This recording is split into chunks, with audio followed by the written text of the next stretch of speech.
Hey guys, this is Dr. Hub. In case you haven't subscribed, please do subscribe.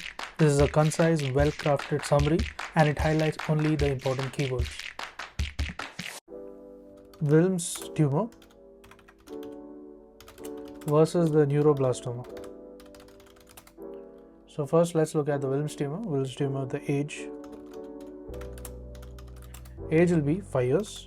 It's more common in 5 years. It arises from the kidney and it has a vascular displacement. And that is a displacement of the aorta from the left side to the right. And other thing is it does not cross the midline.